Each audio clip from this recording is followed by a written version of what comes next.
Welcome to At the Table with Tony. My name is Anthony Scillia, better known as Tony Mangia, and today we have our 8th episode of the live stream edition of the At the Table with Tony show. And I'm very happy and pleased to be joined by a couple of my friends.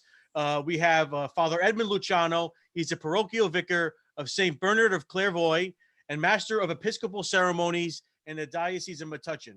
We're also being joined by Eric Lavin. He's a high school Italian teacher and authority on Italian and Catholic traditions. And of course, last but not least, Patrick O'Boyle. He's a co-host of the Italian American podcast, and he's a recurring guest here on the At the Table with Tony show. So, gentlemen, thank you so much for taking time out to come on the show tonight.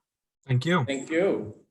Thank you for coming. Again, it's my pleasure to have you here. So our topic this evening is Italian and Italian American Holy Week traditions and how we can keep and or adapt these traditions while under quarantine. So we are on Wednesday. Today's Wednesday, I think. I tell you, it just feels like it's been one long Lent. I actually posted this on Facebook. I posted this on Facebook earlier today. Like that, really, this is for me. I don't know about how you guys could talk about this. This has been the realest Lent I've probably ever experienced in my life. Yeah, absolutely. It's felt like Good Friday for 2 weeks. Yeah, and I mean, obviously, we are in the middle of this pandemic. And the numbers are they say they're getting better, but then you look at other numbers, the deaths particularly, they are rising. So really it's I don't know, maybe it's apropos that we are in Holy Week and these numbers are the way they are because we really are merging our suffering with Christ on the cross. But obviously the one constant in all of this is Christ. Right. That's what when you look at the mystery of Holy Week, that's what it's supposed to be, is how is this working, this mystery, this paschal mystery, working itself out in our life? You know, it's not, at Christmas, we have the pageants, right? So we mimic, mimesis in Greek, we remember. This Holy Week is very different. It's supposed to be about us living it. It's a mysterious way, but we live it. So yeah, this is probably the most profound Holy Week that we would have. I would, all of us being remotely in the same age.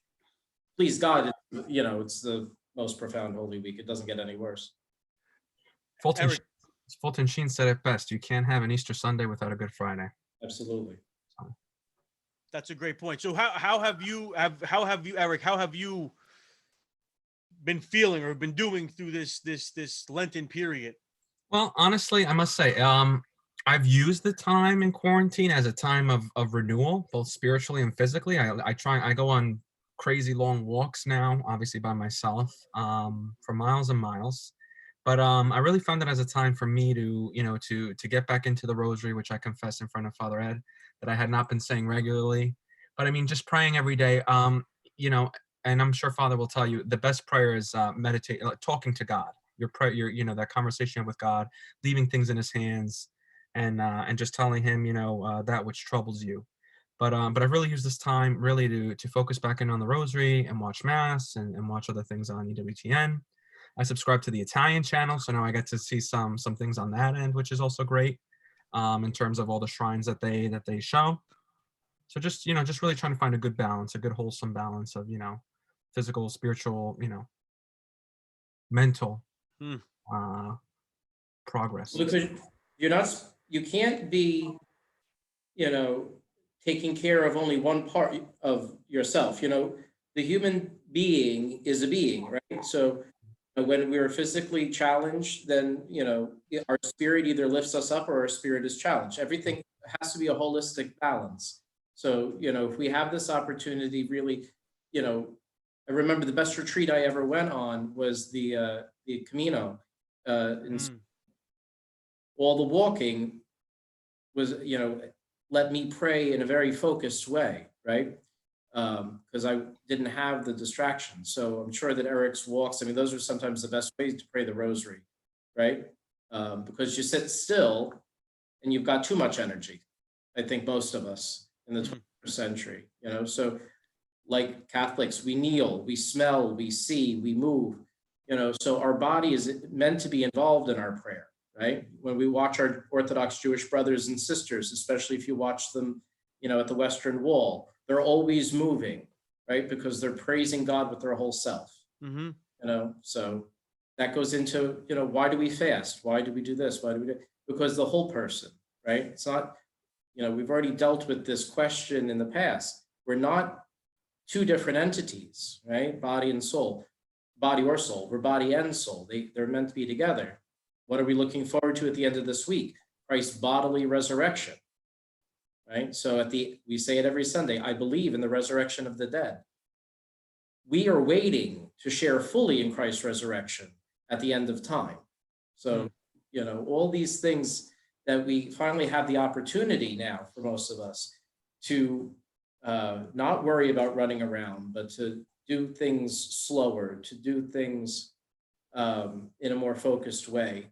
I think that, this is some of the great gift, because God, we know God doesn't cause evil, but we know God brings good out of evil because that's how he shows his power. I think this is one of the good. But you mentioned that, bringing good out of the evil, and you think about it, this has really this whole pandemic has really tried our patience because if we're stuck in quarantine with whether it's our wife, husband, kids, it could really test the patience. It could test how do you go out into a world that isn't what it was a month ago? How do we now go to a store? We have to wear gloves. We have to wear masks. How do we encounter other people by still being present to them, but yet being socially distant? I mean, I think that is something that is, especially for an Italian American or an Italian. Oh yeah, we love to be around people. We love to break bread. We love to drink a glass of wine, have a cup of coffee. We can't do what we're used to doing. So, can you guys speak to that a little bit? Pat, you want to comment on that? In what sense? No, just saying how it changes everything that we've known. I'll put it this way. I think it has brought us back to what the world has always been like. We've been really, really lucky. Right. That since the polio was kind of taken under control, and if you want to go further back a little to the Spanish influenza, the idea of a plague popping up out of nowhere every generation, or even much more frequently, and devastating a population to where 50% of a town are killed, 50% of the human population are killed. Some towns are almost totally wiped off the face of the earth. We've been spared that globally for over a century. And I think that this has kind of brought us back to how the natural cycle of life went. And I think that, I was saying to someone one time, and I don't know if I'm answering your question the way. No, you're making a good point. It's a good point. These people, we were talking about why did the feasts and the processions and why the kind of devotion where someone would leave their house in Brooklyn and walk all the way to East Harlem, like 20 miles barefoot and through the night to go to the Shrine of Our Lady of Mount Carmel in East Harlem. What kind of infused that type of devotion? And I think for a long time, people try to argue, well, that was a devotion of ignorance. People who didn't know any better. But really, it was a devotion of dependence of people who were really aware of how much little control they had on the world or on their lives. Right. And I think that humanity, for the last half century, has kind of bamboozled itself to think that it has a better control on things than it really does. Because this wasn't supposed to happen, right? This was supposed to I start. agree 100%. And I think that if you listen to some of the analysis that's been done, I guess it was, I'm not sure on the dates, was SARS around in 2002, 2008? Yeah, I think 8, right? Right. Yeah. So if you take 12 years ago, with H1N1 and with those flus then where people in the medical field were like, oh no, here comes 1918 all over again. For a lot of different reasons, the medical community was able to get their hands around those diseases, which seemed to have been less problematic.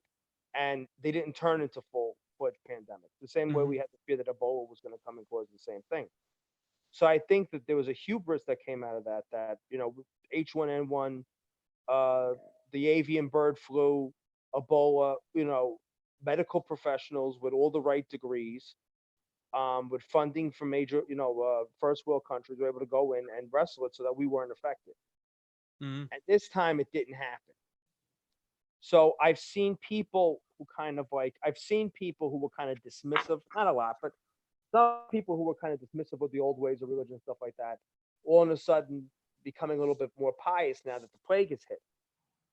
And some people call it hypocrisy. And I don't think hypocrisy is fair. I just think that this has given people a little greater clarity, because some people in life, their lives have changed because they have tragedy, they have tragic death that sends them for a tailspin, and they have to try to figure life out. Some people, they've had, grandma lived to be 103. She was senile for the last 10 years, so it was like she died gradually a long time ago. They have to call from the nursing home, and life goes on. It's very different than someone in their 20s who dies from cancer. Mm. And I think that this is more the former than the latter. This is more of the shock, and we've had a universal collective shock where the whole world is able to say we really don't have our hands on the wheel. And I think that has driven home that we're not as smart as we think we are. And I think that has kind of brought us more in touch. So I think there's a part of the that if you want to talk about the Italian spirituality, I think that these are the type of events that kind of bring us back to what our spiritual roots really are. Unfortunately. But sometimes you need that. You need what do they say? You need a swift kick in the pants to kind of get you back to realize it isn't about me. It isn't about being on the phone 24/7. It isn't about. It's about, number one, it's about God. It's about our relationship with God. And I think, again, I keep on beating the same drum, but for this to happen this time of year in this liturgical season, for it to happen in America, one of the lesser religious countries, I think it really, like you said, Patrick, this is it's like put up or shut up. You either have to come back to the faith, or I don't know. I mean, what do you think, Father? Well, I never liked correcting people. Mhm. It's a necessary part of my job. So we are one of the more religious countries. I know that I agree with that 100%. Yeah, it doesn't seem it because of the product that the news media puts out there. That's fair.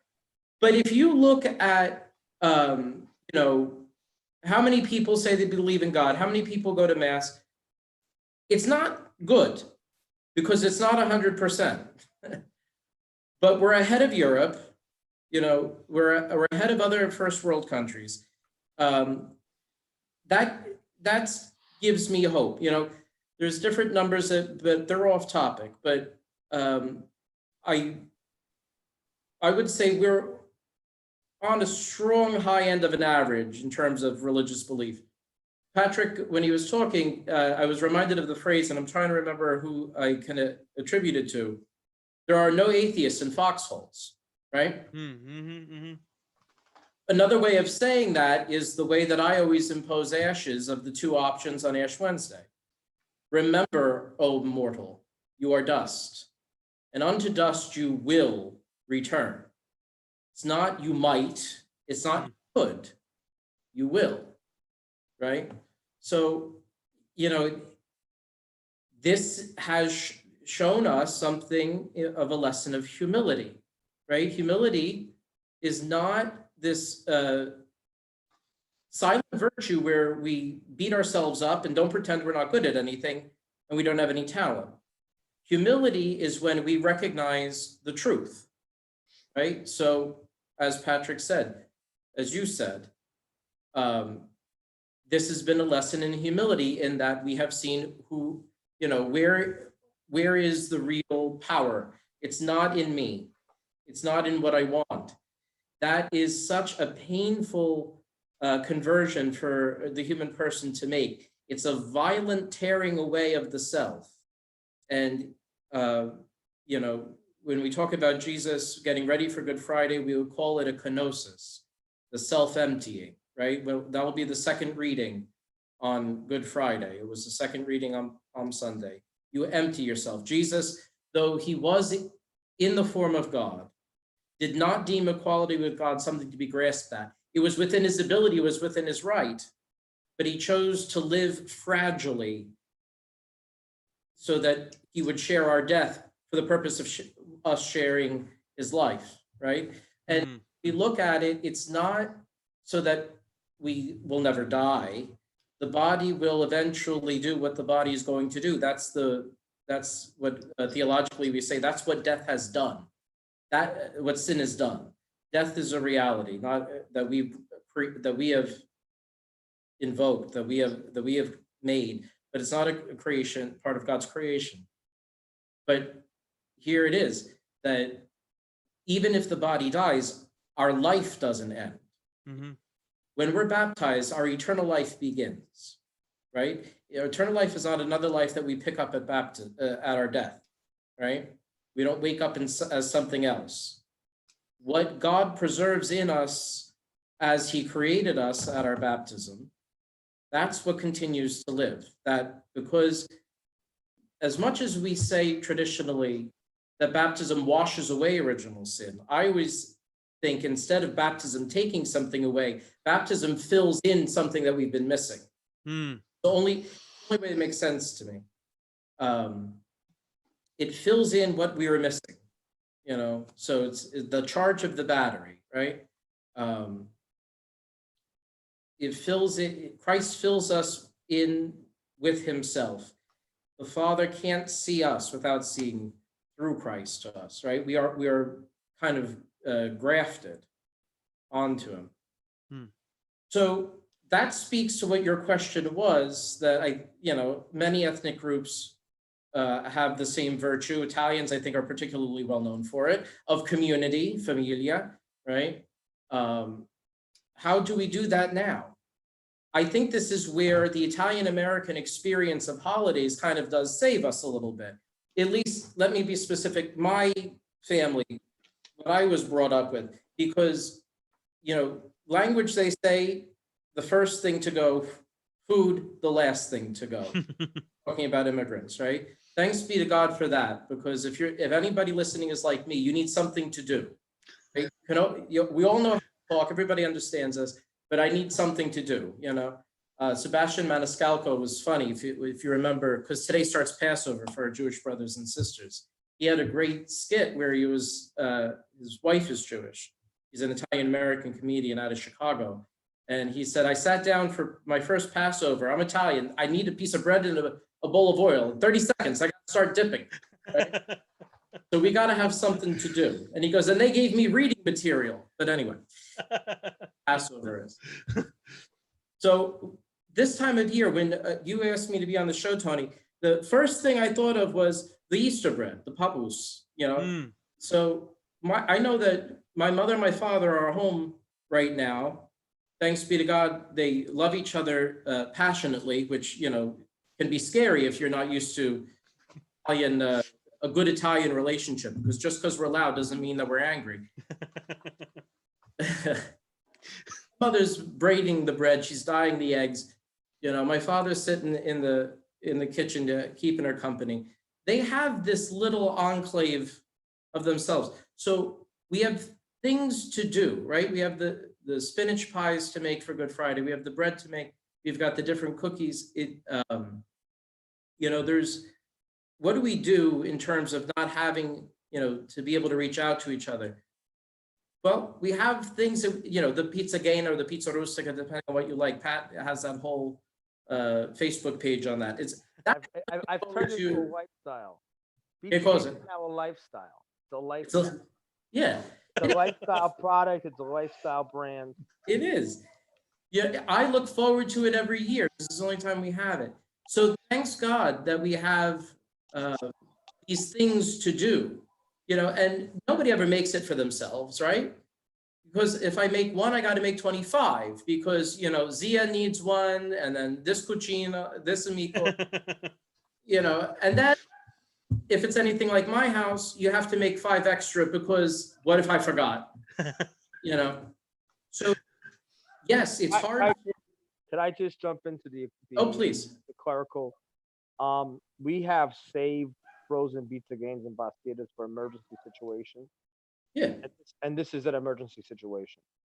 Absolutely. We froze some last Easter, and it's like the lifeboat on the Titanic. You hope you hope you never have to use it, but when you do, it comes in handy. Oh, and exactly. So we can make them now. We can share them. There's these things that we can do while thinking about other people, right? So we have something to do. We have people to do it for. It's things are put off a little bit, but Easter's not canceled, right? Our life is different temporarily, right? So I feel bad for people that aren't like my parents that have each other. That's the people I feel bad for, right? But we live in a time where look at what we're doing now. You're on YouTube, we're on Zoom, we have to find ways to reach out to people.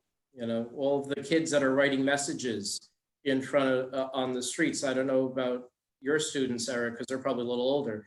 My religious ed kids, they go around in the neighborhood and they write messages to people that they know live alone on their driveways and stuff with chalk. I've been seeing that a lot. I've been seeing even in town walking. I've been seeing a lot of even putting messages in the window too. Yeah. But even common everyday people that are thinking these first responders, thinking our, everybody from sanitation workers all the way up to nurses and doctors. I mean, we gotta really seize the opportunity to be more grateful, to be more appreciative. And these kind of things that they're doing, putting the signs in the window, this kind of came out of Italy, right? Which they were obviously hit terribly in the beginning. Right. And I think, Tony, this speaks to your question. I mean, Italians need a way to express themselves, right, Pat? If you got to give them a soapbox to say something, to do, everybody has to put in their twos, and Italians need to express themselves, whether it's love or anger or hatred or fear, whatever the case is, an Italian always has to express themselves. And I think they gave a great example to the whole world. People singing, dancing in Spain, who's doing exercises on the rooftop. I mean, and, Funny though, can I just jump in? I know ahead. you're half Spanish and half Italian. The Italians were banging drums and singing out their balconies, and then they went inside to eat. And in Spain, they were exercising. it's different, they got to work it off. But they're like, Spain is more like it's a disciplined. Like the Italians, like Italy, everybody kept going out shopping. Everybody was eating, and my grandmother is 87. She's living in Spain on her own, healthy as an ox. God bless her. Every day at 7:00, she goes out in the parking lot and she dances. And the neighbors take a video of her, and every day I get my daily update. It's my grandmother dancing. They're on his Facebook. It's great. Right, exactly. We're adapting Facebook. But I hope at the end of this that what it really brings. The challenges of a little bit of loneliness, the challenge of all that is we don't take for granted the times that we are together, the times that I'm not reaching out because I don't feel like it. I hope that this builds a community out of us, because here's the American part of the Italian American is that I think that a lot of times, we're falling into that social media anonymous problem where I'm on my phone and I don't communicate with the people that are actually around me. Right. So what I'm really hoping, what I'm praying is, that's a blessing that comes out of it is, Lord, let me appreciate the people that are around me, the people that I can talk to, that I don't need any, broadcasting means or Wi-Fi means or things like that. I almost, anybody that's younger than me is going to shoot me for saying this, but, the only thing, so this is good in the sense of being at home with people. I've, so many of my parishioners I've been keeping in touch with, they're like, this is wonderful. I mean, it's sad, but there's this beautiful thing coming out of it. This is what people are going to be like, oh, he's crazy. I almost wish the Wi-Fi would have gone down too, So many of my parishioners said, because we're trying to keep our parish, what our people are doing, aside from what the priests are doing sacramentally, people sending in videos, people sending in pictures of what they're doing in this, so that there is that sense of community. And you see them playing cards, you see them sitting and talking and doing things together that they just felt so rushed they couldn't do before. Mm-hmm. That's a good point. It's the pace of life, it's kind of like putting a perspective on everything. Again, humility, truth, perspective. These, so those are the blessings I'm praying for out of this. But so this is a good segue to talk a little bit about the traditions or the liturgical traditions of Holy Week, because we are in the thick of Holy Week now. This is Wednesday, so traditionally it's just called Spy Wednesday, correct? Spy Wednesday. This is when Judas would have sold out Jesus, right, for the 30 pieces of silver. Would have been on the Wednesday evening. Correct. No, Wednesday during the day, before Okay. the Feast of Unleavened Bread. So during the day, and it's really. We say 30 pieces of silver and we hear 30 and we don't think that's a high number. Let me give you a perspective on this. It's about $200. I've spent that much on a good celebratory dinner. Yeah. Judas sold out Jesus basically for a nice meal, right? But I always wonder what made Judas get to that point, right? So when we look at, but I don't want to go too far down that road because I'll give my homily from this morning. This is Holy Week, right? So we start with Palm Sunday, with Jesus coming down the Mount of Olives. That it's a very steep hill, I would love to, one day we're all going to go, right? But it's a very steep hill. And I remember walking down it the first time and I thought to myself, no wonder why he needed a donkey. He needed something that was very sure-footed on a mountain, right? So it's this very steep hill. It would have been a campsite. It's where all, you would have had 2.5 million people in Jerusalem for Passover. At the same time that Jesus is coming in from the north and the west, Pilate is coming from Caesarea Maritima. Every shore town, is like prime real estate. That's what it was there. So you've got a prince of the world representing, earthly power coming to the city of God to remind those people that they have been invaded and that they're under that thumb. Here comes Jesus, the Prince of Peace, into the city on the other side and declaring a liberty, saying, no, here is one brings captivity, one brings freedom, one brings aggression, swords, the other one comes in peace with palms. So so the first mystery you encounter on Holy Week is that we are, what Jesus says, you're in the world, but you are not of the world, right? So creation is for our benefit, but it's not for, it's so that we know God's goodness. So we encounter that first conflict. Today, in a way, it continues, because when we look at what Judas is doing, he's buying into the world, right? So here it is the contrast of what Jesus is going to do. Jesus is going to, instead, of Judas taking control, of Judas wanting what he wants, enforcing things along with the chief priests, which I think, by the way, you see with $200, right? Does that sound like an amount of money that says, yeah, I really need you to do this for me? I mean, it's barely a tip, right? Good job. It's less than hush money. Not that I know anything about that. So I don't know if Judas was even a necessary part of the chief priest's plan, which also shows us more of how much Judas was being taken in by the other side. So we have to be very careful that we're not taken in, that we're not being bought out ourselves for cheap things compared to what is available. And then we enter, the Triduum, the sacred 3 days, one liturgy, starting Thursday, moving fluidly into, ideally, we don't do it anymore, but moving ideally into the morning of Easter, that you can't take apart the Paschal mystery.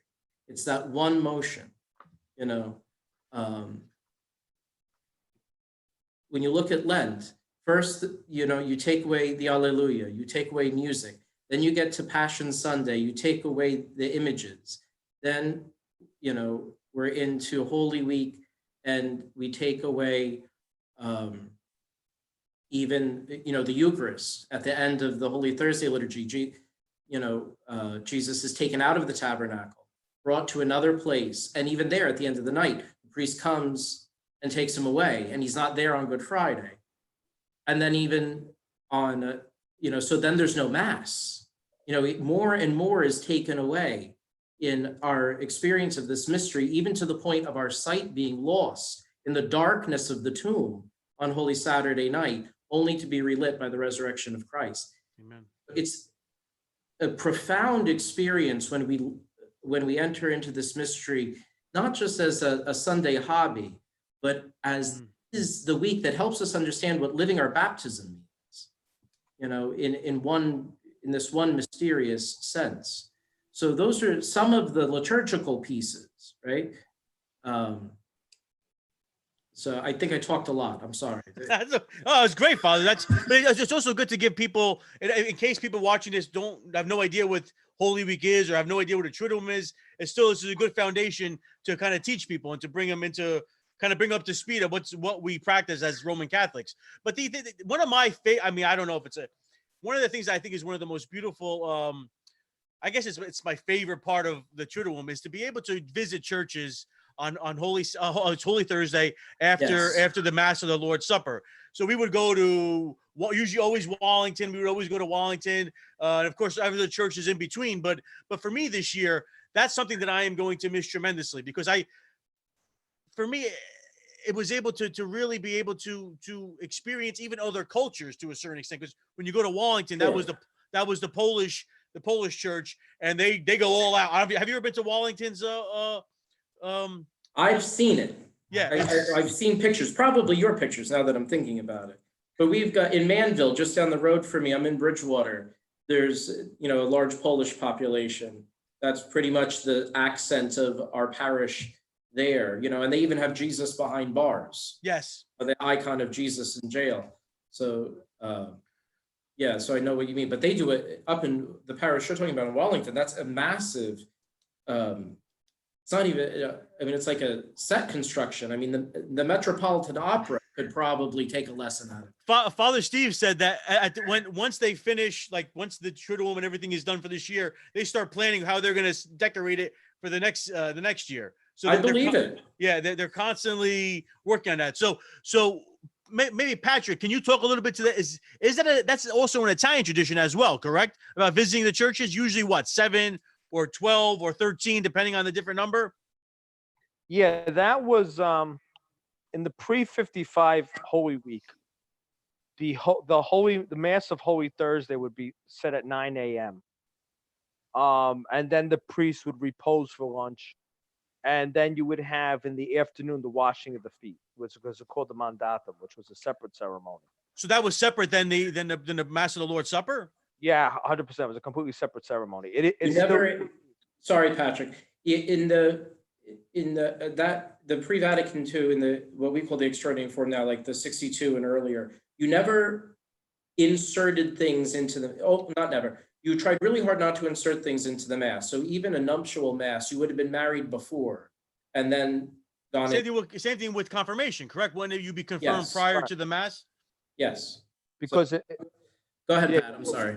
No, because the mandatum, the washing of the feet, was very much a ceremony. Like in monasteries, it was done by the abbot to the monks for the lunch on Holy Thursday. And in the East, the Orthodox also do it as a separate ceremony. So you would get up, you'd have the solemn Mass in the morning. The Blessed Sacrament would be reposed on the altar for the reposition. And people would start visiting. And in the afternoon, you'd have which was a big deal, you'd have a little ceremony with the washing of the feet. And you'd have, but there was very much a tradition of visiting multiple altars of repose. Now, you have to remember, this isn't a time when most major metropolitan cities in the U.S. that had a large Catholic population, most parish churches were 8 blocks from the other, one from the other. Because the concept was that within 8 blocks, the church was really part of your daily life. So, grandma got up in the morning and walked the 8 blocks to mass and then walked home. So people, what would happen is now, especially in that kind of setup, people would go from church to church. Some people did 9, some people did 7.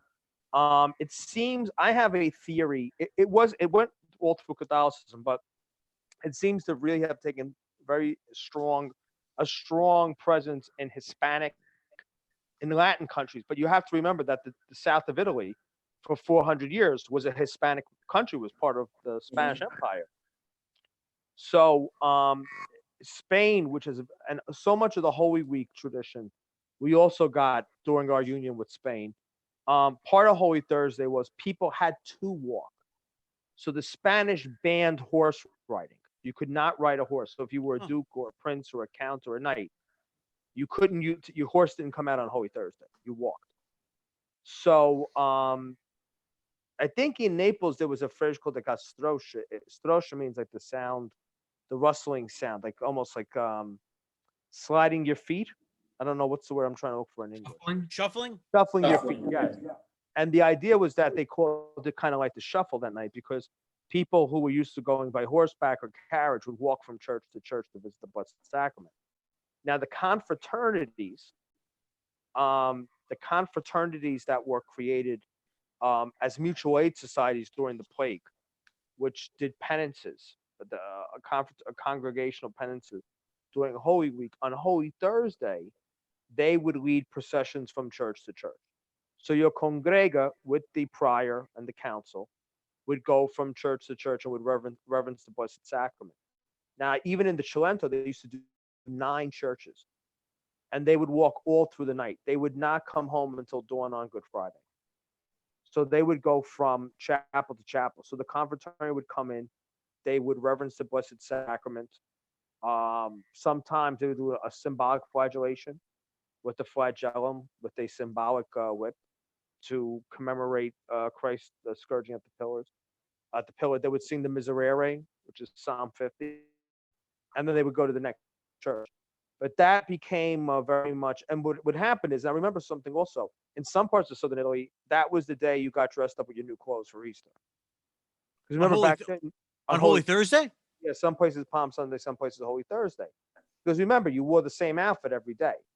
So some people, and on Holy Thursday, you would see everyone going from church to church.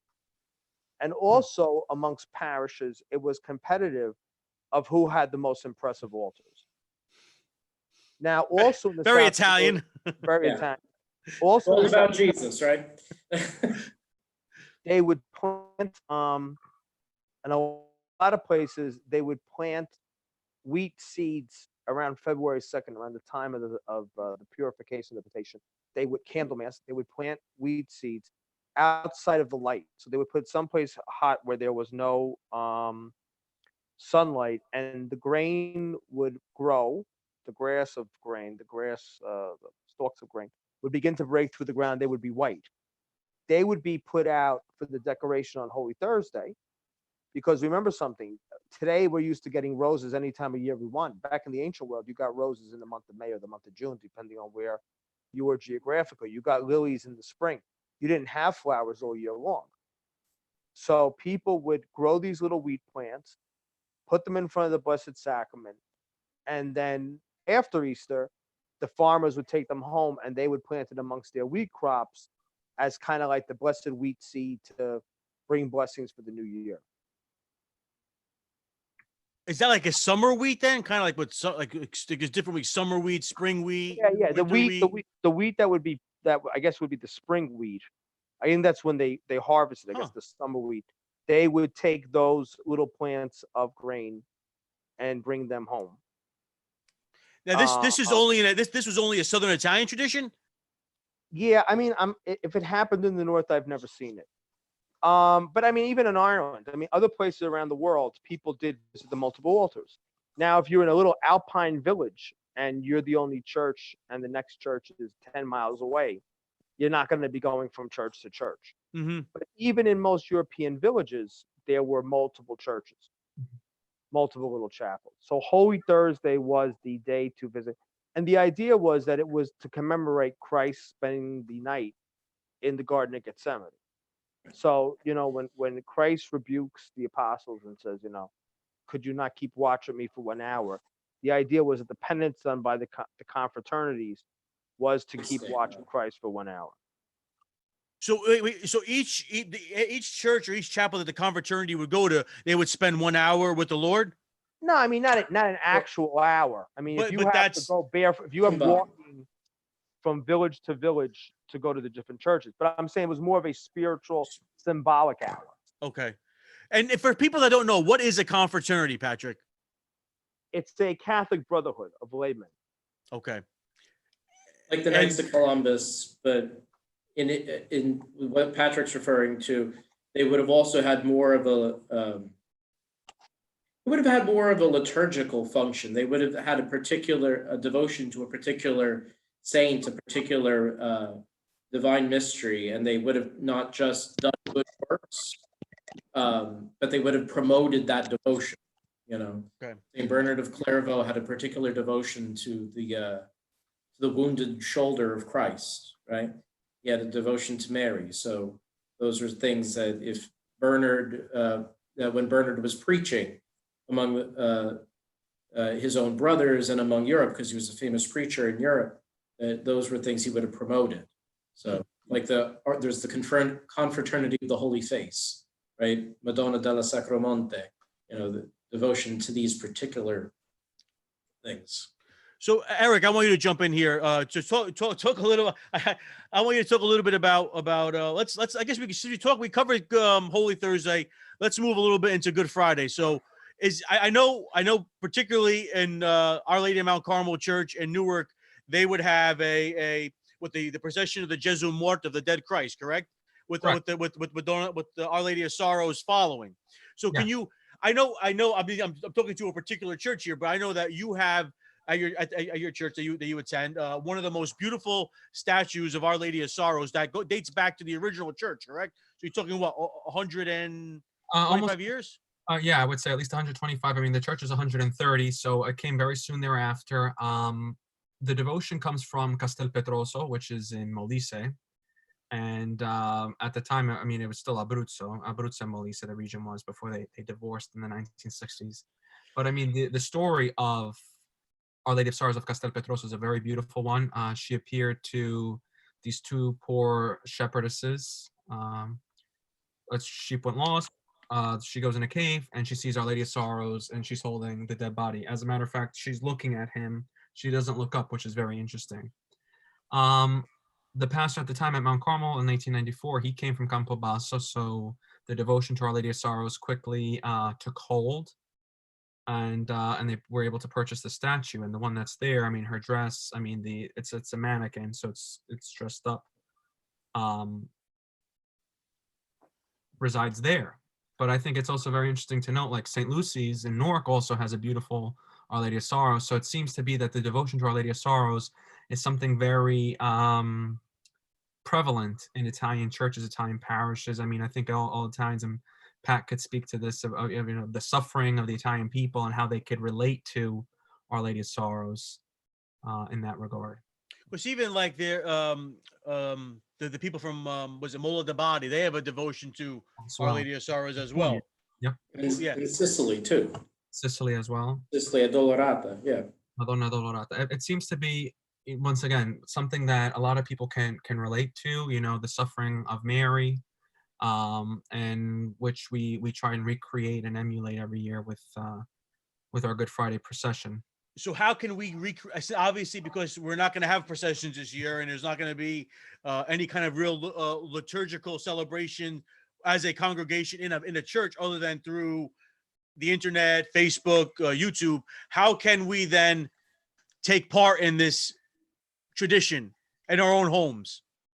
That's a very good question. So, I mean, honestly, I'm very grateful to you because you've taken such beautiful pictures through the years of Mount Carmel. So we're actually able to reach out through Facebook to our congregation. And, we're not a very big church, but, we're able to reach out and give the story of Our Lady of Sorrows and have people do some spiritual reading and research. And while you can't be there presently in person, for you to be able to familiarize ourselves, because I think that even if we were to have a procession, Anthony, it's like how many people go there and they just follow the motions. Yeah. You know, maybe using this as a time to actually look into, well, why do we do the things that we do? And I think reaching out to people in that way so they can become more acquainted with or familiar with our traditions as to why we do certain things, as to why we have processions, as to why they were so common, especially for, Italian American parishes and Italians in general, to be able to familiarize yourself as to the why. Okay, this is why we do it. And we're also, it isn't that we're worshiping a statue or we're worshiping a saint. I think, Father, maybe you could talk a little to that point, is that this is it's a devotion. So it's not like we're bowing down to an inanimate object. Right. So what's the difference between, an idol and an image? Because that's an important distinction. When you have an idol, you believe that is the God, right? When you have an image, it's a representation for you of something else. I have a beautiful picture, of Patrick and I on the day I was invested into the Constantinian order. That's not Patrick, right? It's not me, but it's a representation of us. So we have, as we keep family photos around, this is the Catholic version of keeping family photos, right? So we keep memories before our eyes. So we don't adore a statue. We remember events. We inspire, really education, awareness, catechesis, evangelization, whatever you want by the processions. Here's you asked a great question. How do we do this at home? There's a devotion to our sorrowful mother, the seven sorrows of Mary, right? So the seven sorrows of Mary are the prophecy of Simeon, right? The flight into Egypt, the loss of Jesus in the temple, the meeting of Mary and Jesus on the way of the cross, his crucifixion. This one is the one that always kills me. The last two is the Pietà, when Jesus is taken down from the cross, and that horrific revisiting, I imagine, of the first time in Mary's heart. I imagine she could only think of the first time she held Jesus, and now, this being the last, at least in her mind in that moment, maybe. And then the same way that she swaddled him at his birth, then, to wrap him in linen and to put him in the tomb and to have to leave him.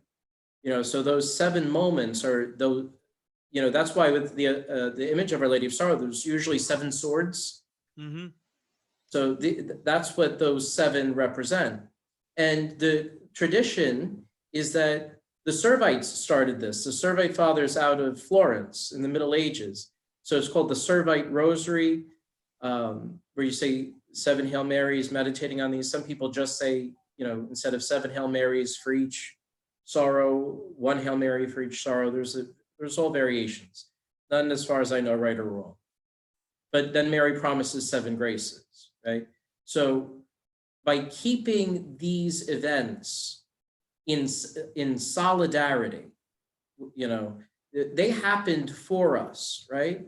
So we have these processions to make that known, right? We don't do it in such a way as to say, this is Mary, right? That this statue has any power. The person it represents, we're showing our love and devotion because we're returning, what she first gave. The great line, there was no way for the Christ's heart to be pierced without it first going through the heart of his mother.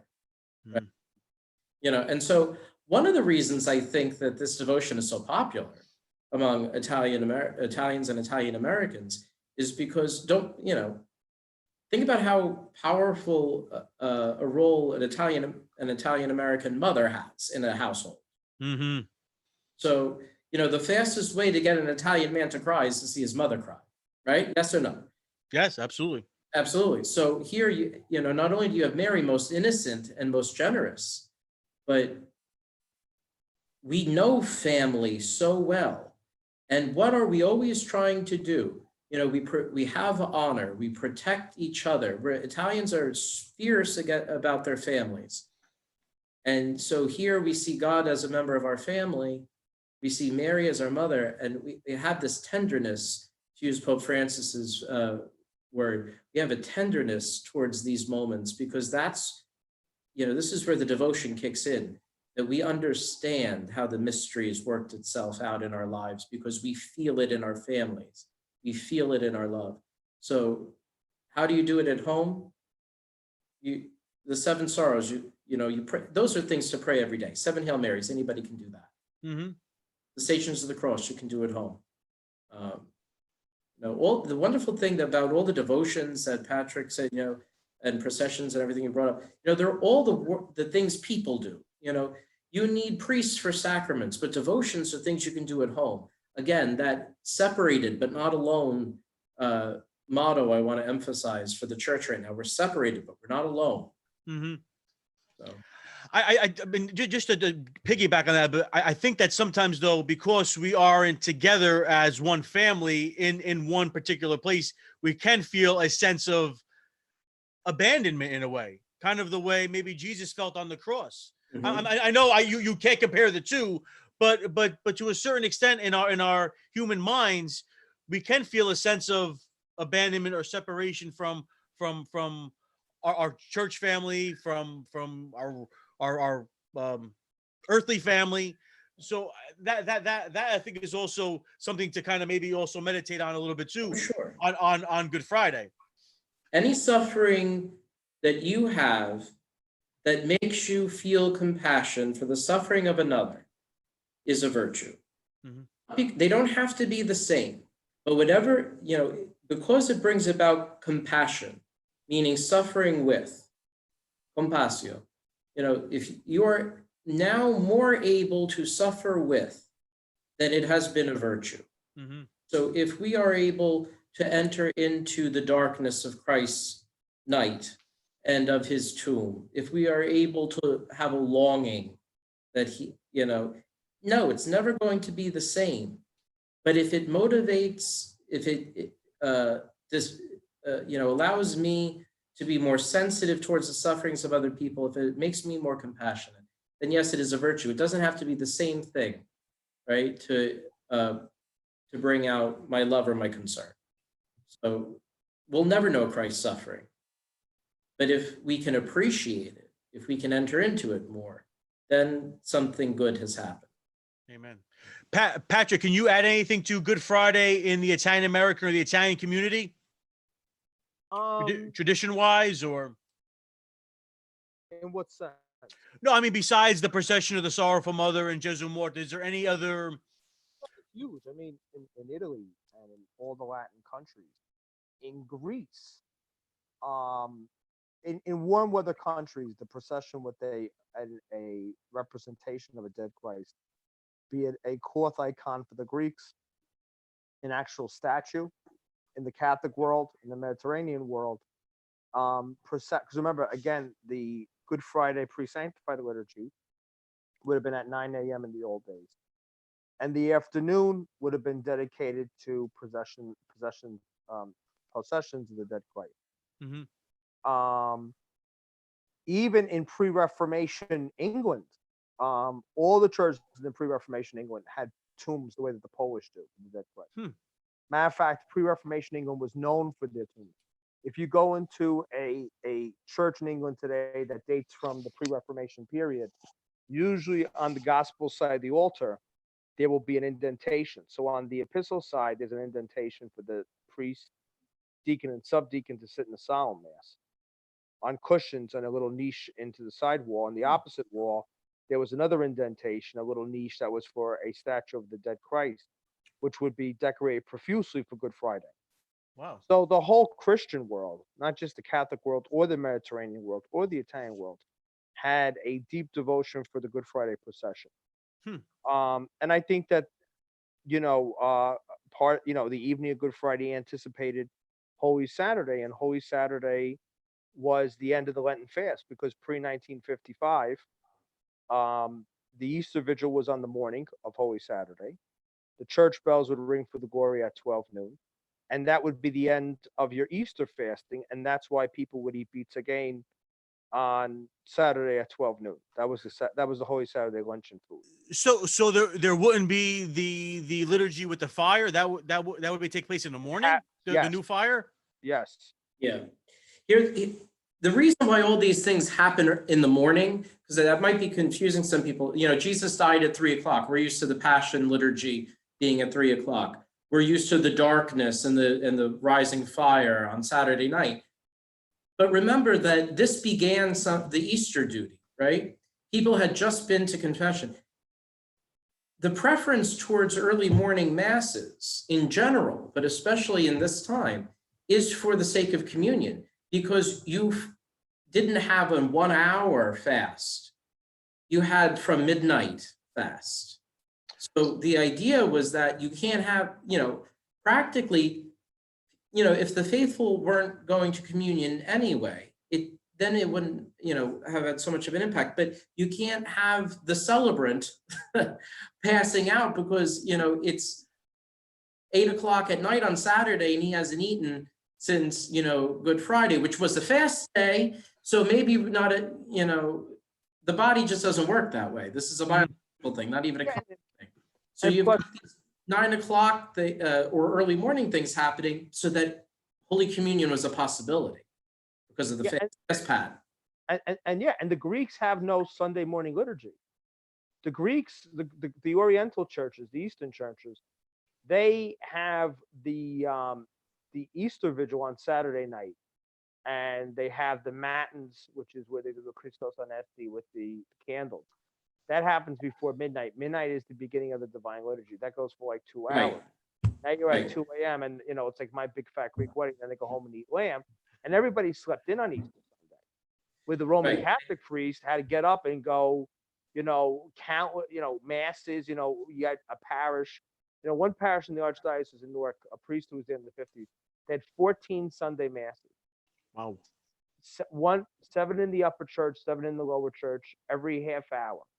So it was like 5, 5:36, 6:37, 7:38, 8:30. So if you're giving out communion and you're hearing confession, you can't be wiped out from the evening vigil mass for the night before. And also something else, in the medieval world, it was dangerous to go out at night. They were like robbers, and so there's a lot of cultural reasons why the Easter vigil migrated to Saturday morning. But the Greeks also have a liturgy that they actually celebrate on Holy Saturday, because Holy Saturday in the morning, because Holy Saturday, Father, you could say this probably better than me, it's kind of like a transition day. It's not quite Easter and it's not quite Good Friday. There's the best thing that in the Liturgy of the Hours, in the Office of Readings, the second reading, it evokes such a deep response. It's an anonymous homily for Holy Saturday. We don't know who wrote it, but it's well quoted. Everybody who prays the Hours knows it. And it begins with the line, "There is a great silence upon the earth. The King is asleep. He sleeps in the depths of the earth, and the whole world awaits for his waking." So yes, that transition moment, since Pat's talking about the Greeks, when we in the West think about Easter and the resurrection, we think of Christ bodily walking out of the tomb. The Renaissance loved to paint the moment of Mary Magdalene in the garden, the non tongli me, don't cling to me. But in the East, the moment of resurrection, the image for that is an image called in iconography, the harrowing of hell.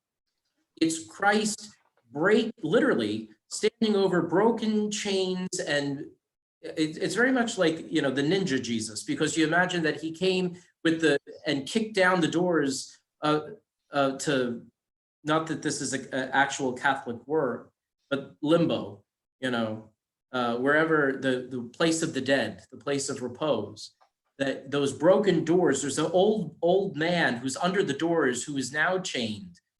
Some people say it's the devil, some people say it's death. Either way, you're right.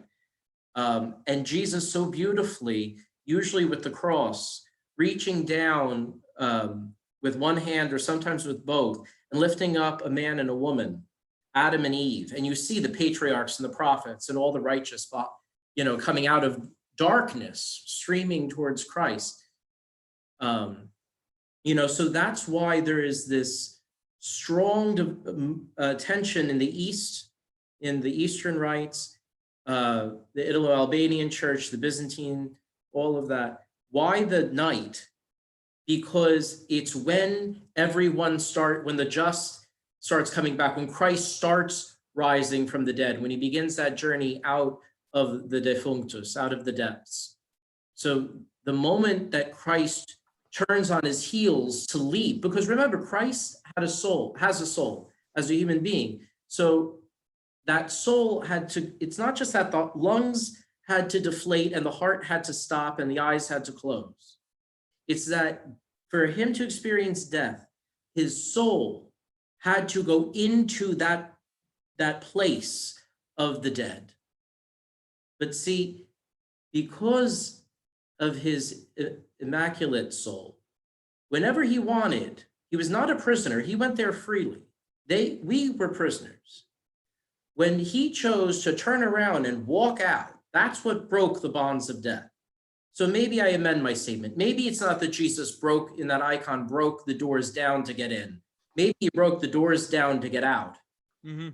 And when he did that, that's the moment of the resurrection. That's the moment that what Patrick is saying, they celebrate in the East.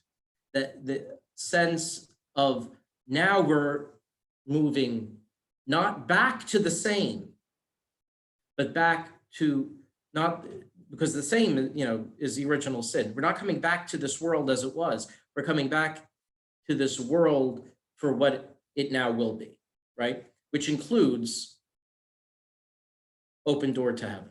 So that's why there's the nighttime.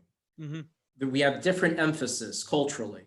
For the journey of Christ's soul back to the body and back, leading us, right? We emphasize the moment where that body and soul reunited, came out of the tomb. Just as St. John Paul II said, breathing with both lungs. Mm-hmm.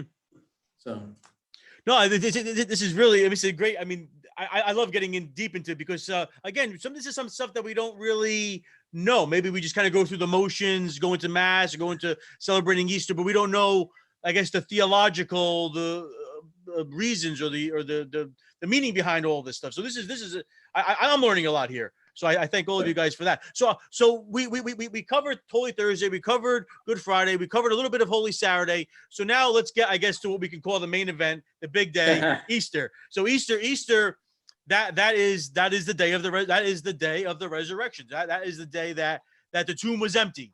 That Jesus Christ was back. He was back. So let's talk a little bit about liturgically, and let's talk a little bit about it culturally, traditionally, in the Italian American, I guess, in the food wise, because really that's when the doors get thrown open, when you get to eat all these crazy foods that we wait all year for. Especially, I want to talk because Patrick is the king of Pizzagana. So I want to talk about that. Get this title? You're the second one to give it to me today. I'm the second one today. Yes, it's become like a hashtag. That's more shocking that this is the second time it's being discussed today. No, Rosella Rago also gave me the title. The king of the pizza game. But so let's just talk a little bit about liturgically. So Easter. So I guess we did cover a little bit of it, talking about Holy Saturday. Yeah. So obviously we how can we celebrate Easter liturgically at home? Is there some kind of tips and tricks? I know it's kind of a corny way to say tips and tricks, but is there a way that we can get deeper into the mystery? Yeah.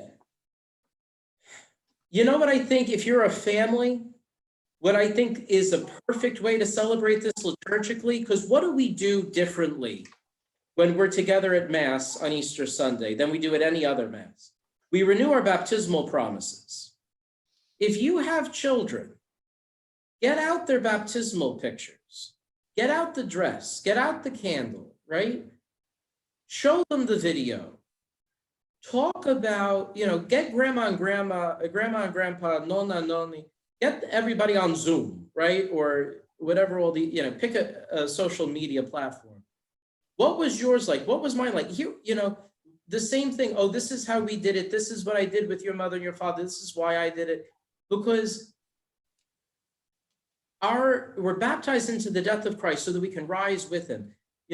Our baptism is so essential to us. With the resurrection, we renew it. We sprinkle ourselves with holy water. We celebrate the people who have just been baptized. So while that's being held off a little bit, the people are being baptized and received into the church. Why don't we, maybe we don't have any holy water to use, but we have all, we sent you home with all those things, the candle, you have the dress, the white garment, the pictures, so many times, I don't know about any of you, but my family was so good about taking pictures, and they're so good about making sure that nothing ever happens to those pictures, that we've never seen them since. Out. Right?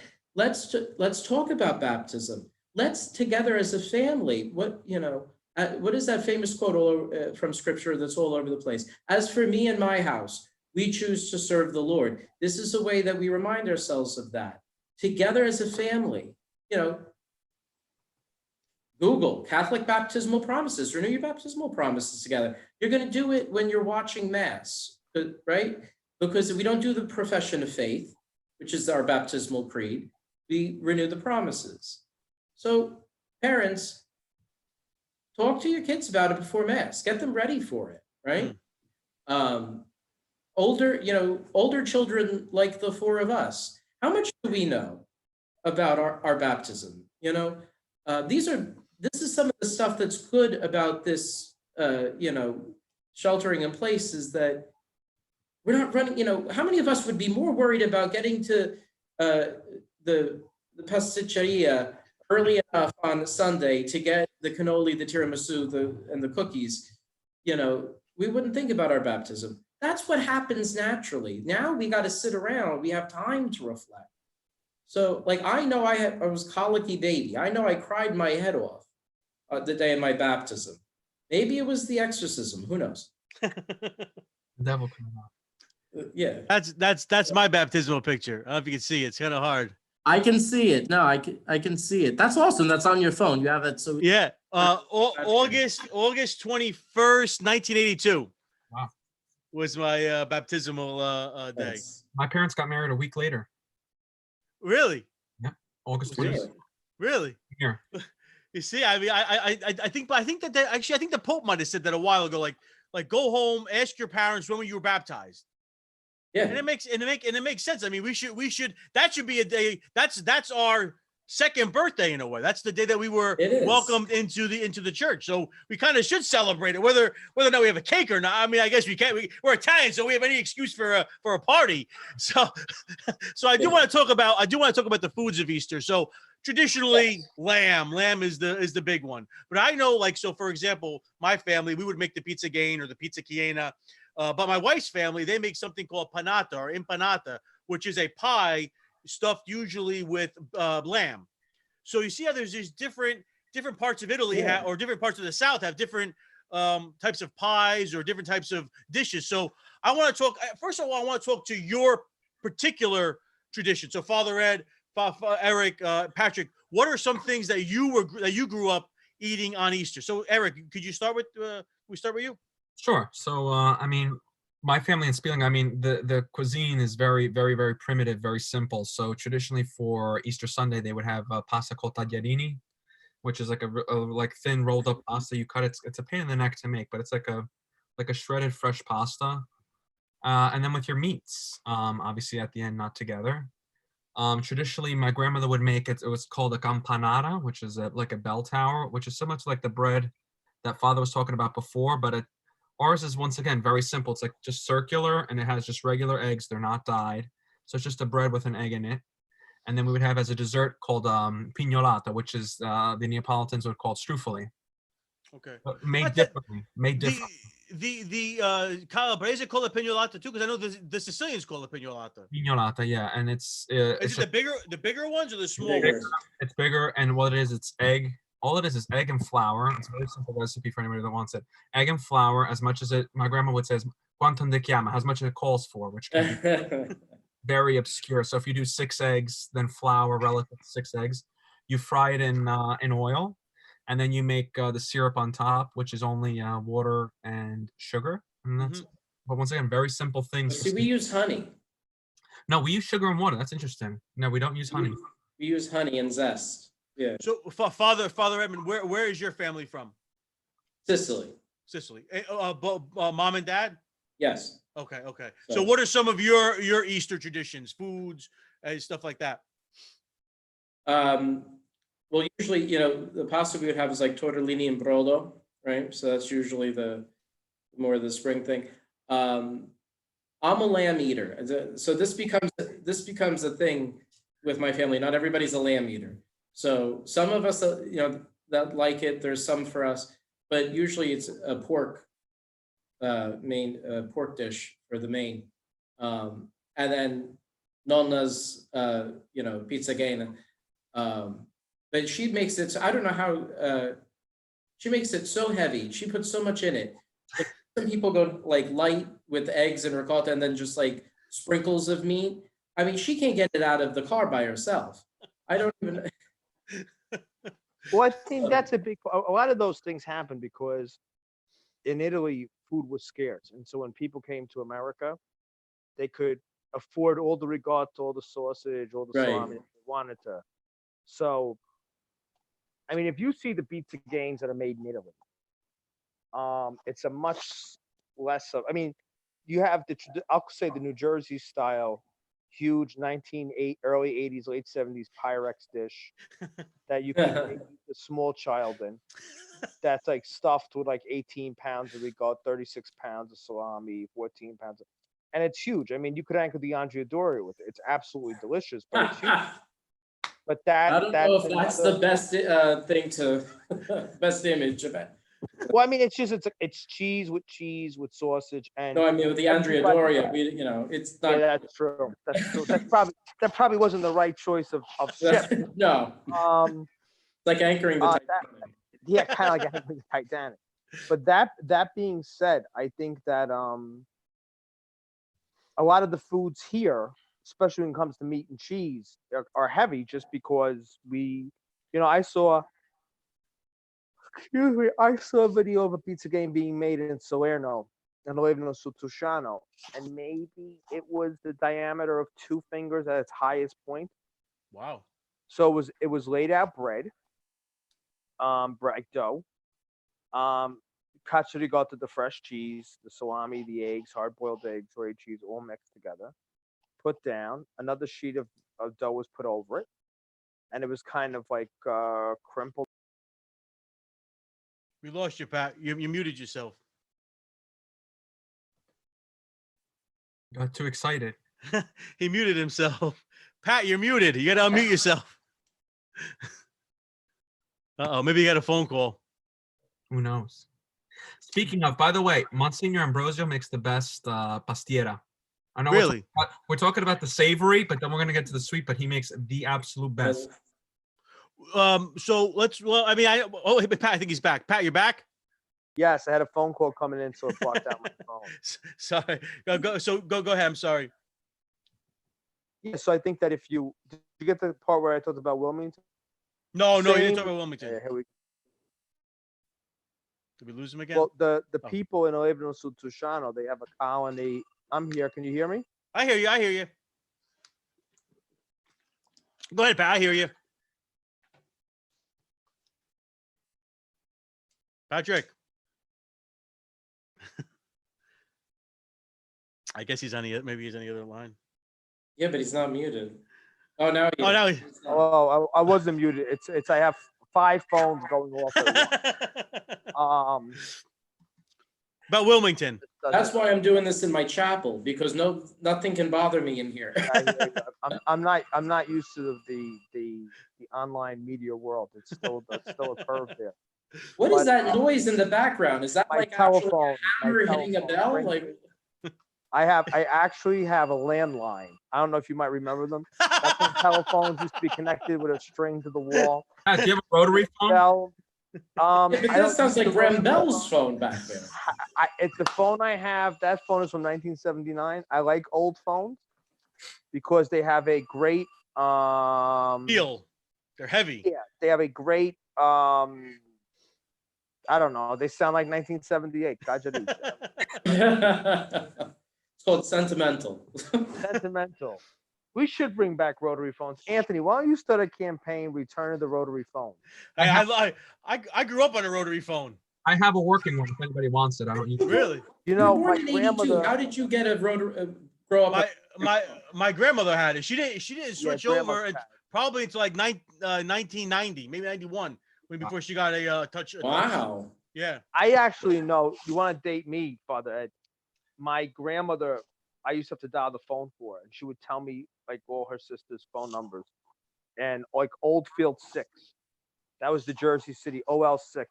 Yeah, I didn't And have. that was, and that's why people like you're too young, but I know all the old phone numbers because my grandma would say OL6, dial this one, OL7, and that'd be there, and you'd hit the, but that is what it is. How do we go from beat to game to rotary telephone? Because your phone was You. Now this feels like an Italian conversation. Because now we started somewhere, we went somewhere else. Now talking about rotary phones. Who has an older rotary phone? That's why Italians are great. Because like I was telling somebody, people are now in panic mode. They don't have this, they don't have that. My grandmother had everything stored. I have 3 Maxwell House coffee jars. She left me a button. Wow. I could make just buttons. I know. Pastry, bakery string on. Yeah, on because you old can't cut that. No, you God, couldn't cut you that can't string. cut that. You could not cut that string. That was What, Patrick? Do you know the origin? We're taking over the Tony Mangia show. No, that's good. Go ahead. This is fun. the origin of not cutting the string? You can't cut the pastry string. Because they were cheap and they didn't want to buy string for the brajol. There's no symbolism. That was Oh. brajol string. That was my No. yeah. My grandmother used to wrap that string around a brajol until I wanted to be the progressive person and got like butcher's string. So you would take that Mamma string mia. off the box, and then I would wrap the string around the Dixon Ticonderoga No. 2 pencil, and that was my grandmother's brajol string. Bakery string was recycled as brajol string. That is awesome. And then they Yeah, but scare you you because they say, "Don't cut that. That's bad luck." No, that was they wanted to scare a little child. Yes, and it worked because I had to this day I can't cut the pastry box open. I have to undo it. You want to hear a funny story about that? I used to, as a kid, like the windows open in the car, and my grandma's go, "No, you can't open the windows. The cops, they pull you over. They'll put you in jail for opening up the windows." So she didn't want the breeze coming in the car. And I was like 17 years old with a license, and I said to her, like, "Well, we can't open the windows." Like, I was like a teenager, thinking the cops going to arrest me from opening up the windows because the Italians love scaring. They love to scare children with ridiculous stories that have nothing saddled in reality. And it works. My grandmother used to use the string to tie the Christmas cards. Pat, do you ever hear that? Christmas cards? You know the Christmas cards where you would like in Moonstone where you would string them together and you would. Oh yeah.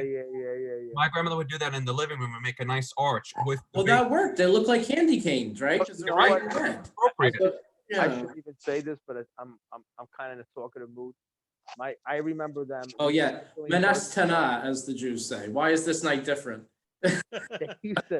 They used to cut out pictures. They used to cut out flowers from one set of cards and glue them on the other over people's names and then recycle them. I do remember that. I had this comes from poverty. This doesn't come from poverty. Yeah, but we're the last ones. We're like the last. I remember them using. When you would go to the florist to get like "Happy Birthday, Millie," the little card you would put in with the flowers. I remember Italian people using them as actual birthday cards. The flower little card. That was the Schiaffon Faccia card. That's like I had no respect for you at all as a human being because you did something to screw me over. But I'm not going to let you tell people I didn't get you a birthday card. So I'm gonna go to the florist and give him 15 cents and get this tiny card that I can't even put your name on. That's a true story. no. Leave it to the Italians. But that's what's great about being Italian or Italian Americans, because we have these stories. I mean, you think about other cultures, they don't do the. I mean, I guess they do these crazy things, but we really live it. We really live it. We're the synthesis of mental illness. Pat always says all the time, Anthony. He goes, Eric, just imagine if we were Norwegian. What would we do? And it's What true. are they doing tonight on the Norwegian American podcast? God only knows. Talking about looked fish. Yeah, canned fish. So let's just if you can, let's So what about Easter? Yeah, let's reel it back in a little bit. Pizza Gain or Pizza Chiena, Patrick. Can you just give us a brief? I know it can never be brief because it's always this is thousands of years of history. But what is the history, as brief as we can, of a Pizza Chiena or of a stuffed pizza, of a stuffed bread? Before 1955, Easter ended, as Father said, with the Easter Vigil, which took place on Saturday morning. So your first meal, where you could have dairy, meat, eggs, cheese, dairy, of course, is cheese, was lunch on Holy Saturday. But since for 40 days and change, you had been deprived of all these things, the fasting was so rigorous. People really were run down. People and the priest would come during Holy Week, bless the egg, bless the cheese, bless the meat, and the people would make a pie in Campania. This is really a Campania thing. Parts of Molise, parts of Calabria, parts of Basilicata, absolutely, and very much Campania. They would make a pie of either fresh cheese or ricotta, depending on the area. That's a whole other story for another day. Sometimes chopped up hard-boiled eggs, sometimes chopped up salami, grated cheese. They would bake it into a pie, and then as soon as they heard the bells of the Gloria, at basically more or less on noon on Holy Saturday, they would cut open that pie and break the fast. So Holy Thursday was the fast. On Holy Saturday, the pizza game was the food that broke the fast. Now, when the Reformed Holy Week happened in 1955 and Pius XII had to kind of change the fasting rules, the Holy Saturday fast went from 12 o'clock on Holy Saturday noon all the way to 12 o'clock midnight on Holy Saturday, which is 12 a.m. On Easter Sunday. And so a lot of people bumped up eating the pizza game till Sunday. But the real old way, a lot of families will say to me, we have it on Holy Saturday, but I don't understand why. Maybe we can't wait till Easter. Or, my uncle always had to work driving a bus and stuff. That's not it. The real old tradition is 12 noon on Holy Saturday for the pizza game. When would you make it? You would make it on Friday? It depended. You could make it on Friday, Thursday. Yeah, we make it on Friday. That's usually like a penance. You have to touch the meat, mix the meat with your hands. Exactly. You can't eat it. See, the Neapolitan Bastiera is a very liturgical pie because the grains are soaked. Yes. The grains are cooked on Holy Thursday. So on tomorrow is really the international feast day of all priests. It's Holy Thursday, the feast of the institution, not only of the Blessed Sacrament, but also of the priesthood. Yeah. So the first can't Mass, separate those. Right. So on Holy Thursday, on Holy Thursday, you would bake a pie with grain that you had soaked, and it would repose Thursday, Friday, Saturday, and then you would cut it on Easter Sunday. Now, what is, so people don't know, I mean, we say grain pie, we say wheat pie, we say rice pie, we say you want the differences? Yeah, so what is the difference? And first of all, what is it? Because we say wheat pie or we say pastiera or grano. The Greeks, there's history to Bastiera. Bastiera is a word in the province of Naples, more or less 90% of the province of Naples. It's a pie with a sweet pie with grain. If you go into the Paese Vesuviana, some of them call it pizza grana, pie of grain. Some parts of the Paese Vesuviana around Torre del Greco, they don't make it. They're not grain Bastiera people. They're spaghetti pie people. It's basically sugar, eggs, a little milk, beaten up, baked in a pie with a spaghetti. Mm-hmm. If you go into the area of around Boiano, where Baiano, where our good friend Dolores is from, who's on the Italian American podcast with me. They make a pastilla, and it goes into Avellino, which is a savory spaghetti pie. But the sweet pastilla pie is a pie that's made from soaked grain, ricotta, sugar, eggs. Now, if you're in the city of Naples, they'll use what's ricotta romana. They'll probably use sheep milk. If you're outside, if you're in Gazerta, they'll use buffalo milk ricotta. On the Sorrento coast, where my grandmother's family is from, they'll use cow's milk because Sorrento is the Wisconsin of the two Sicilies. They produce all the cow's milk for Naples. In Sorrento, on the coast and into Amalfi, they'll use pastry cream to lighten up the ricotta. In Naples, they won't. Naples, they're very heavy on candied fruits, the candied citron. Traditionally, Naples has flavored their pie with orange flower water. Some people use mille fiore water. If you go into the Cilento, they will make a rice pie, but since that was an area of goat milk production, their pizzagane is made with fresh goat cheese, cacio di ricotta, that's chopped up and baked in the oven with salamis and the rest. And they make a sweet pie, which is rice cooked in goat milk with sugar. Absolutely delicious. It's kind of like a custard. But even in the Cilento, even now, that's kind of dying out. The more popular pie in the Cilento today is a rice pie, which is basically a Neapolitan pastilla. Instead of using grain, they use rice. So that's not something that came out of like of the Italian American or the Italians coming to America and using what was available to them. The rice No, they actually made in Italy. The man who basically wrote the cook for the book on Neapolitan cooking in English, Arthur Schwartz, he had argued in this book that he had taken and it was totally understandable why he came to this conclusion, that Italian Americans from the Campania region, they couldn't get grain seeds, basically pearled grain. I guess you would say like whole grain berries in the New World, so that they would substitute it with rice. That's not accurate. Huh. Certain parts of Campania use rice. The Cilento has always used rice. They do not use grain. Wow. As far back as we know, because remember something. We basically can trace these dishes back about 300 or 400 years, because there's enough of writings around, like pastilla. We have a hard time basically figuring out what did pastilla mean in Naples in the 15th century. We really don't know, because the oldest pastilla recipes are savory pies. The same way, like, think about something else. If people, you have to understand, Italian food has evolved because tomatoes came from the New World. Right. And if everybody know gravy on a Sunday, and you have the Sunday sauce crowd, and who calls it sugo and who calls it whatever. But the tomato condiment that we cook with meat and put on macaroni, pick your noun for it. That's only kind of around since the American Revolution, because before that, in Campania, your meal on Sunday was salted meat, boiled with vegetables. The minestra maradà. The minestra maradà is what you eat on Sunday.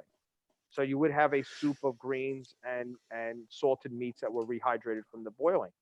That's the tomato gravy, tomato sauce covered macaroni that came later, because you had to wait for A, for the tomato to come to the south of Italy, and B, for someone to figure out, hey, this would probably be really good if we cooked meat in it.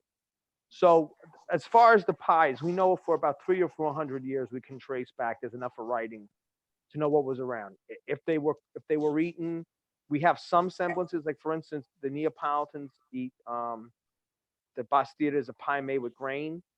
The Greeks, if you ever go to the Greeks have a funeral after the 40 days of mourning. The Greeks, when they have their month's mind, they have a ceremony where they eat a porridge of grain to celebrate the breaking of the 40 days from a death. We think that might be connected to Neapolitan pastilla. The Sicilians make something similar to that for St. Lucy's Day. But Cuccia, right? Cuccia. Yeah, but that's savory. That's not But you could also make cuccia sweet. Traditionally, it would be more of a yeah. Because I know, like my wife's grandmother, no, she puts a little honey on it if she wants it, like on the sweeter side. If she wants a savory, a little olive oil. I think they even put the chickpeas in it too. The gij. You could put that in that too. Yeah, absolutely. But Patrick, So so we all know that the Neapolitan versions of all these dishes are superior to any Sicilian dish. We just know that walking in. Hey, tranquillamente. With all due respect. because in a way they invented these dishes, whereas the Sicilian, this isn't really a Sicilian specialty or even a Calabrese specialty, right? We're stuck in the middle. No, we don't have any of this stuff. At least where I'm from. Yeah, I mean, I don't know if it's more of a thing that my wife's family created, but from being in America, but they would make like a ricotta pie for Easter. Well, no, your wife is from Santa Croce Camarina in the province of Ragusa. There is a history of an Easter pie made with ricotta and lamb. Well, they make lamb, but they do make the lamb pie. But they call it panata or empanata. It's a pie and it's stuffed with roasted lamb meat. It's absolutely amazing. Now, Father Ed, is your family from Ragusa or no? On one side, yeah, Uh-huh. on the other side, yes. And the other side is Palermo. Palermo. What's the town? In Palermo, no, in the city. In Palermo. Palermo. And what's the town in Ragusa? San Giovanni. It's like in the area, right in the area of Ragusa, because it's by the big cathedral. Oh, but Ragusa Ibla? Yeah. That's San Giorgio is the cathedral up there. Beautiful church.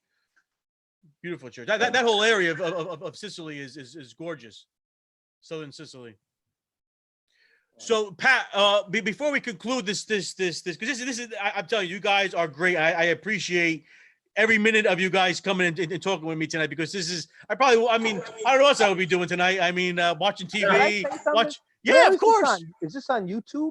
This is on YouTube, yeah, and then I will put this on to my Facebook and I'll put it on to my podcast page, so it'll be disseminated through many different. Because I mean, for those of us who have like 1978 phones that are rotary, we just like to be updated.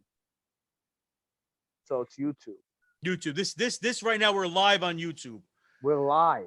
We're live. Yes. Do we know who's listening to us? Indeed. Can they wave? No, we can't see them. We can't do You that. can't see them. I've been getting texts from different people. Nobody has commented. I don't think anybody's commented that I see. Are we the only four listening to this? I hope. We're probably the only ones. I think. Although I did get a text from my wife. I'm having a good time. Yeah, me too. Hey, listen.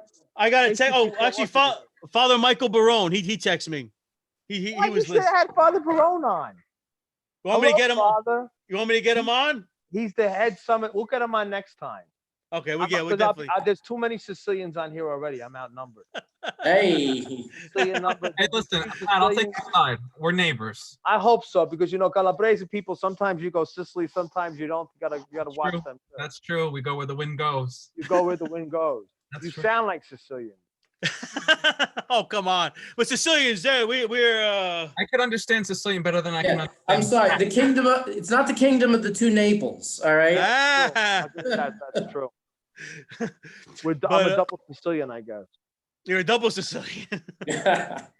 Well, before we wrap, God willing, we'll be broadcasting live from the Pasquetta party. Yes. When they end the Seder meal, when the Jewish people end the Seder meal, they always say next year in Jerusalem, because they're separated, right? Because they're not Israel, in the sense of that they were back in the day. So, I think when we, next year, so literally how we're living this next year, Sieme, Next year, Jersey City? Yes. Come on. Pasquetta party. Linahorst. The next year, Linahorst. That's a whole other topic, because Pasquetta really is its own other holiday in Italy, which you could probably talk another 3 hours easily on Pasquetta, which means it makes perfect sense. It's a holiday to rest from a holiday. That's a very Italian thing to do. It's a very Italian thing to do. But I want to say also tonight, before we close, our sympathies go out to the Martino family. Yes, absolutely. All our hearts were broken today. Big time. I'm representing right now. And my hope is the man of faith that Vincenzo Martino was, that he celebrates this year Easter at the table of the Lamb. Amen. Yeah. Amen to that.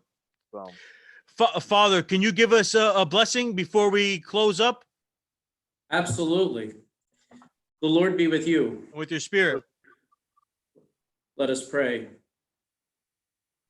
Heavenly Father, as we prepare ourselves to enter more deeply during this time into the mystery of your Son's death and resurrection, he who willingly handed himself over to the hands of wicked men, so to endure the cross so as to break our bonds, we ask that you fill us with that new life that is so plentiful in your Son, so that we might truly not just celebrate his resurrection as a holiday, but we might live in that joy and hope that faith brings. Keep us and all our loved ones and the whole world safe from the evils of pandemic. Support those who are working so hard to defend and save us and care for us. And Lord our God, increase our gratitude for them and for you. May all those who this night are lonely be comforted, those who this night are sad be given great hope and strength. And may we who know of your love always keep it as our most valued of possessions. May your grace and peace descend upon all, the Father, the Son, and the Holy Spirit. Amen. That was beautiful. Thank you so much, Father. Gentlemen, I want to thank you so very much for taking time out again to come on the show to talk about our traditions, about Easter, about being Italian American. This is great, and we definitely have to do it again. I do have one announcement. On Monday evening, I will be interviewing Bishop Frank Caggiano of the Diocese of Bridgeport. So I'm looking forward to that. That'll be Monday evening. It'll be live. It won't be live. I'll record it, and then I will post it on all of my social media outlets. So I am looking forward to speaking to Bishop Caggiano about the pandemic, about Easter. So it'll definitely be a must listen to or must see if you're on YouTube interview. So again, thank you so much, Father Ed, Eric, Patrick. You guys are all the best.